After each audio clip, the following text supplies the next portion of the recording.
آج کی نشست کا جو پہلا سوال میں آپ سے پوچھنا چاہتا ہوں، ایک اصولی رہنمائی دنیا کے ہر اجتماعی کام، ہر نظم، ہر آرگنائزیشن، ہر انسٹیٹیوشن میں یہ مسئلہ پیش آتا ہے۔ کچھ لوگ ہوتے ہیں انتظامی ذمہ داریوں پر ہوتے ہیں، معاملات کو دیکھ رہے ہوتے ہیں، ڈسپلن میں رکھنا ہوتا ہے۔ کچھ لوگ ہوتے ہیں کسی فکر کے ہمدرد، محسن ہوتے ہیں، قریب آتے ہیں، مدد کرتے ہیں، مال کے ذریعے بھی، اپنا وقت دے کر بھی۔ دیکھنے میں آیا ہے کہ جو لوگ قریب آتے ہیں کسی بھی فکر کے، وہ کبھی کبھار ناراض ہو جاتے ہیں آرگنائزیشن کے کسی فرد کے رویے سے، اس کے لب و لہجے سے، اس کے انداز بیان سے۔ سوال میں آپ سے پوچھنا چاہتا ہوں، آپ نے بھی مختلف اداروں کی بنیاد رکھی، پاکستان میں المورد بنایا، اس کے دنیا بھر میں مختلف چیپٹرز ہیں، لوگ چلا رہے ہیں، آپ کسی ادارے سے براہ راست وابستہ نہیں ہیں۔ آپ سے محبت کرنے والے مختلف لوگ جاتے ہیں ان اداروں میں، تو کبھی کبھار کوئی شکایت بھی پیش آ جاتی ہے کسی انتظامی فرد سے۔ پوچھنا میں آپ سے چاہتا ہوں، اجتماعی زندگی میں خود آپ کے بڑا وقت گزرا ہے، کیا رویہ اختیار کرنا چاہیے ان لوگوں کو جو ان مناصب پر بیٹھے ہوئے ہیں، اور اگر کسی کو شکایت پیدا ہو جائے تو وہ عام آدمی، آپ سے محبت رکھنے والے آدمی، وہ کیا کرے؟ یہ سوال بنیادی طور پر قیادت کے بارے میں ہے، یعنی وہ لوگ کہ جو کسی نظم کو چلانے کے لیے ذمہ دار بنائے جاتے ہیں، وہ ایک طرح سے عملی معاملات میں قیادت کر رہے ہوتے ہیں۔ یہ قیادت سیاسی بھی ہوتی ہے، نظم اجتماعی کے بعض امور سے متعلق بھی ہوتی ہے۔ جو تنظیمیں لوگ بناتے ہیں ان میں بھی ظاہر ہے کہ ایک قیادت آپ سے آپ پیدا ہو جاتی ہے۔ تو قیادت کے بارے میں جو اصول اللہ تعالیٰ نے بیان کر دیا ہے، میرا نہیں خیال کہ اس کے بعد کوئی ایک لفظ بھی کسی اور کے لیے کہنے کی گنجائش ہے۔ یعنی اندازہ کیجئے کہ وہ ہستی جس کو اللہ تعالیٰ نے آخری پیغمبر بنا کر بھیجا، اس سے بڑا کوئی منصب نہیں ہو سکتا۔ قیامت تک کے لیے رسول اللہ صلی اللہ علیہ وسلم کی ذات والا صفات ہے جسے دین کا تنہا ماخذ بنا دیا گیا ہے۔ وہ ہستی کہ جس کے قول سے دین صادر ہوتا، جس کے فعل سے دین صادر ہوتا، جس کی تصویب چیزوں کو دین بنا دیتی ہے، اس درجے کا کوئی اندازہ کیا جا سکتا ہے، اس مقام کا کوئی اندازہ کیا جا سکتا ہے، اس حیثیت کا کوئی اندازہ کیا جا سکتا ہے؟ یعنی انسان سوچ بھی نہیں سکتا کہ اس سے آگے اللہ تعالیٰ کے انتخاب کی کیا صورت ہو سکتی ہے۔ پوری دنیا میں سے، سب انسانوں میں سے، ان میں صالحین ہوں گے، اس میں اعلیٰ درجے کی صلاحیتیں رکھنے والے لوگ ہوں گے، اور معلوم نہیں اللہ تعالیٰ کی کیا کیا نعمتیں لے کے پیدا ہوئے ہوں گے۔ ان سب کے اندر سے ایک شخصیت کا انتخاب کیا گیا کہ وہ اللہ کا پیغام انسانوں تک پہنچائے۔ اللہ کا پیغام جب پہنچائیں گے آپ، تو لوگ آپ کے ساتھ آئیں گے، لوگ ساتھ آئیں گے، اور آپ کے پیش نظر کوئی مشن ہوگا تو دوسری حیثیت آپ سے آپ وجود میں آ جائے گی۔ یعنی آپ نے پیغام پہنچایا، لوگوں نے سنا، اس میں ظاہر ہے کہ آپ کی سیرت، آپ کا کردار، آپ کا اسلوب، آپ کا بات کرنے کا انداز، سب چیزیں کردار ادا کرتی ہیں۔ لیکن جیسے ہی لوگ آپ کے ساتھ جمع ہوں گے تو قیادت پیدا ہو جائے گی۔ جس چیز کو آپ قیادت کہتے ہیں، اور جس کے بارے میں میں نے ابتدا میں یہ عرض کیا کہ وہ کسی چھوٹے سے چھوٹے نظم میں بھی پیدا ہوتی ہے اور بڑے سے بڑے نظم میں بھی۔ تو رسول اللہ صلی اللہ علیہ وسلم کی قیادت پر اللہ تعالیٰ نے تبصرہ فرمایا قرآن میں، اور یہ کہا ہے کہ وہ ہستی جس کو میں نے رسول کی حیثیت سے منتخب کیا تھا، جو آخری پیغمبر ہے خدا کا، جس کو ماننا جہنم سے نکلنے کی بنیاد ہے، جس کا انکار کر دینے کے نتیجے میں اعمال ہبط ہو جاتے ہیں، اس ہستی کے بارے میں یہ فرمایا ہے کہ لو کنت فظا غلیظ القلب لانفضوا من حولک، کہ اے پیغمبر، یہ جو صحابہ کرام کی جماعت پوری طرح تمہارے ساتھ جڑی ہوئی ہے اور یہ خدمت کر رہی ہے اور ایک مشن میں اپنی ذمہ داریاں انجام دے رہی ہے، یہ اس وجہ سے ہے کہ آپ حلیم طبع ہیں، آپ درست خو نہیں ہیں، آپ کے اندر نرمی اور حلاوت ہے۔ اگر آپ ایسے ہوتے تو باوصف اس کے کہ آپ اللہ کے پیغمبر ہیں، یہ لوگ آپ کے ساتھ چلنے کے لیے تیار نہ ہوتے۔ اللہ، اچھا، اس سے آگے تو کوئی بات نہیں ہوتی نا۔ اسی چیز کو ہمارے جلیل القدر شاعر نے بیان کیا ہے کہ نگاہ بلند، سخن دل نواز، جاں پرسوز، یہی ہے رخت سفر میر کارواں کے لیے.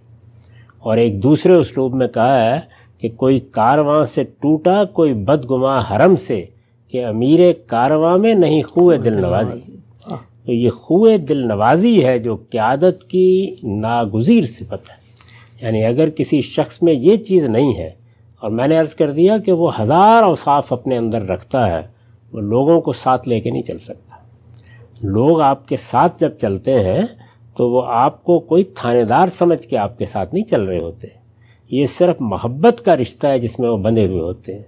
بہت غلط خیال کرتے ہیں وہ لوگ جن کا یہ نقطہ نظر ہوتا ہے کہ ہر شخص کے اوپر تنقید کرنے سے اور اس کو ہر وقت اس کی غلطی کا احساس دلانا اور اس کی عیب چینی کرنا اور اس کو یہ بتانا تم نے یہ بات کیسے کی، وہ بات کیسے کی، اس سے اچھا نظم وجود میں آتا ہے. یعنی ان کے ہاں تنقید اور احتساب یہ گویا ایک شاخ کلید ہوتی ہے کسی نظم کو چلانے کے لیے. وہ اس نظم کو برباد کر بیٹھتے ہیں. یہ محبت کا رشتہ ہے. تو اس لیے خوئے دل نوازی پیدا کرنی چاہیے اپنے اندر. اور اگر خوئے دل نوازی آپ پیدا نہیں کریں گے تو لوگ آپ کے ہزار اوصاف کو ایک طرف رکھیں گے اور چھوڑ کے چلے جائیں گے.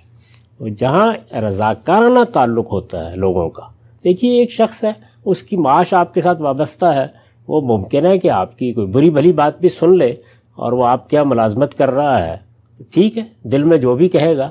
لیکن جب آپ کسی ایسے کام میں رہنما بنے ہیں کہ جس میں لوگوں نے رضاکارانہ طور پر آپ کا ساتھ دینا ہے، سیاسی جماعتوں میں ظاہر ہے لوگ اسی طرح شریک ہوتے ہیں، کسی نظم میں اسی طرح اس کا حصہ بنتے ہیں، کوئی دینی کام کرنے کے لیے آتے ہیں تو اسی جذبے سے آتے ہیں. تو یہ لوگ کوئی آپ کے ہاں ملازمت کرنے نہیں آئے ہوتے، یہ محبت کے رشتے میں بند کر آپ سے کچھ سیکھنا چاہ رہے ہوتے ہیں، کوئی بات کہنا چاہ رہے ہوتے ہیں، کوئی آپ کے ساتھ چل رہے ہوتے ہیں. یہ 2 قدم چلتے ہیں آپ شکریہ ادا کریں، 10 قدم چلتے ہیں شکریہ ادا کریں.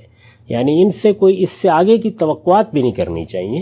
اور محبت کے ساتھ اگر کوئی غلطی ہے تو کہیں عزت نفس کو کوئی عزت نہ پہنچے، آپ ملیں، الگ سے توجہ دلائیں. محبت کے رشتے سے آپ توجہ دلائیں گے تو آپ کی بات سنی بھی جائے گی. لیکن یہ جو ہمارے ہاں بعض لوگوں کے اندر ایک درست خوئی کا مزاج ہوتا ہے، یہ قیادت کے لیے خود قرآن نے فیصلہ کر دیا ہے کہ بالکل ناموزوں ہے، ٹھیک، کسی حال میں بھی نہیں.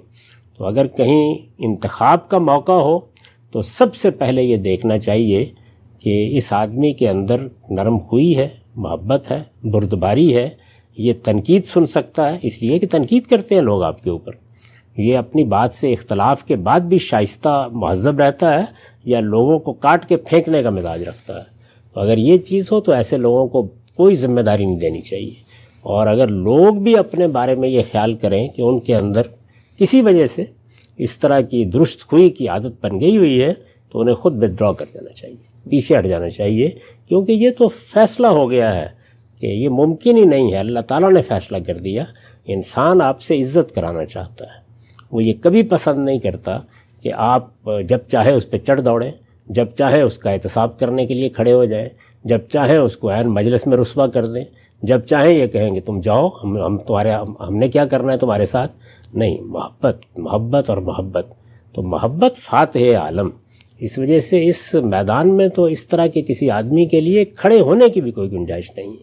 جس کو اپنے اوپر قابو نہیں ہے وہ پیچھے ہٹ جائے، اس کے سوا کوئی راستہ نہیں اس کے لیے. ٹھیک. ہم صاحب آپ نے بڑی خوبصورت ایک بات فرمائی کہ اگر آپ نے کسی کارواں کو لے کے چلنا ہے، ظاہری بات ہے آپ نے اس کو ایک رفتار پہ بھی رکھنا ہے، سمت متعین رکھنی ہے، کچھ قاعدے ضابطے کلیے ہیں، کچھ ڈسپلن ہے، اس کو بھی برقرار رکھنا ہے.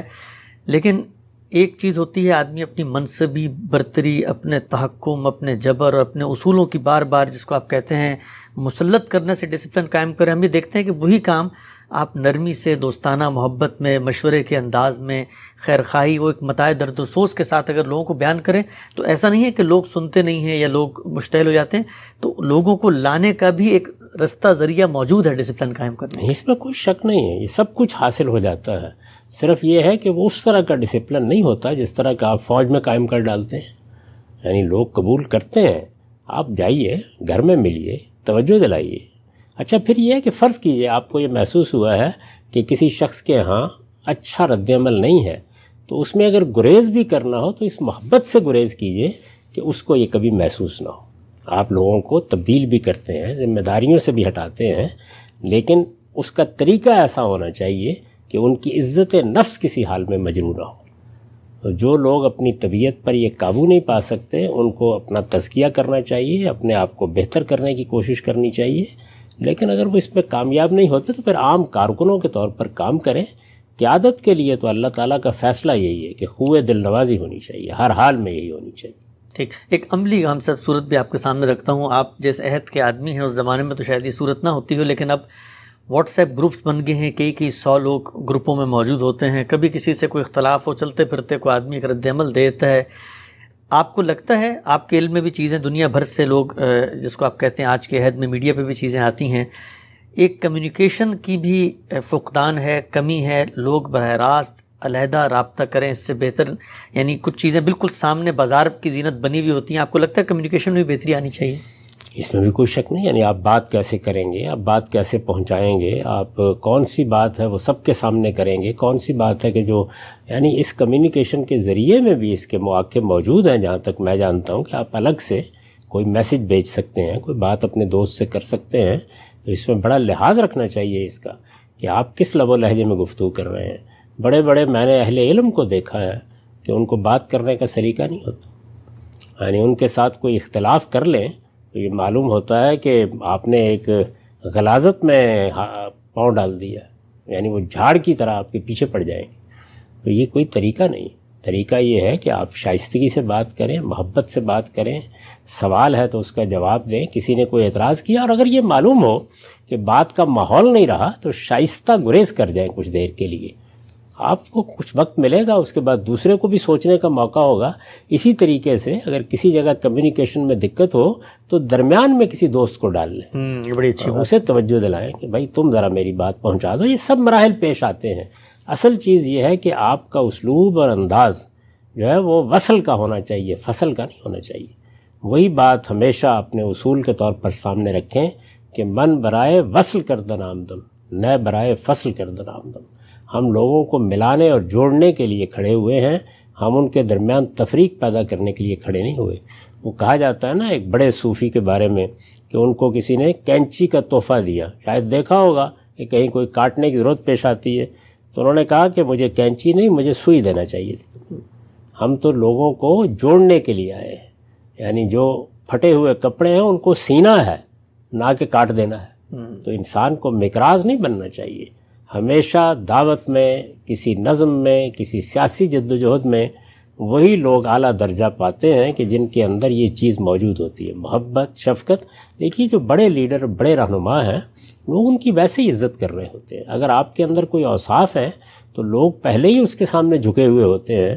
تو آپ اس کے بعد اپنی زبان میں خرابی پیدا کر رہے ہیں، آپ کے یہاں خوئے دل نوازی نہ ہو تو پھر میں نے عرض کر دیا کہ پیغمبر سے بڑا کوئی نہیں ہے اور اللہ سے بڑھ کر انسانی فطرت کو جاننے والا کوئی نہیں ہو سکتا. تو اس نے تبصرہ فرما دیا ہے کہ لو کنت فظا غلیظ القلب لانفضوا من حولک. آپ درست خو ہوتے، آپ کے اندر اس طرح کی سختی ہوتی طبیعت میں، لوگ آپ کا ساتھ چھوڑ کے جا چکے ہوتے، اگرچہ آپ پیغمبر تھے. اگرچہ آپ پیغمبر تھے. تو میں نے بہت لوگوں کو دیکھا ہے، بہت محبت کرنے والے، بہت شفقت کرنے والے، لیکن بات کا انداز ٹھیک نہیں ہے. یعنی جس وقت بات کریں گے تو معلوم ہوا کہ آپ کے کپڑے اتار دیں گے، محاسبہ کریں گے تو یہ معلوم ہوگا کہ گویا آپ کو ذلیل کر کے رکھ دیں گے، دائیں سے بائیں سے حملہ آور ہو جائیں گے. ان کی فوری کوشش ہوگی کہ وہ جلد سے جلد آپ کو اس جگہ پہنچا دیں کہ جہاں آپ رد عمل کی نفسیات میں مبتلا ہو جائیں. بڑی خوبیوں کے لوگوں کو میں نے دیکھا ہے کہ وہ پھر اجتماعی نظم کے لیے موزوں نہیں رہتے. بہت اچھے دوستوں کو میں نے دیکھا کہ ان کے ہاں گویا لوگوں کی اصلاح کا طریقہ یہی ہوتا ہے کہ آپ دوسرے آدمی کو ذلیل کر کے رکھ دیں. اس کے سوا ان کے خیال میں کوئی اصلاح کا طریقہ ہی نہیں. تو اللہ کے پیغمبر نے یہ طریقہ اختیار نہیں کیا. یعنی میں تو ڈھونڈتا رہا حدیث کے ذخیروں میں کہ مجھے براہ راست نقد مل جائے، کرتے ہی نہیں تھے. سبحان اللہ. کبھی نہیں کرتے تھے. یعنی اس کا ایک اجمالی طریقہ، حکیمانہ طریقہ، توجہ دلانے کا انداز ہمیشہ یہی ہوتا تھا. کسی کو براہ راست نشانہ بنانا، ہدف بنانا، اس کو پیچھے ہٹانے کی کوشش کرنا، یہ قیادت کا طریقہ نہیں ہے. اس کو کسی حال میں بھی اختیار نہیں کرنا چاہیے.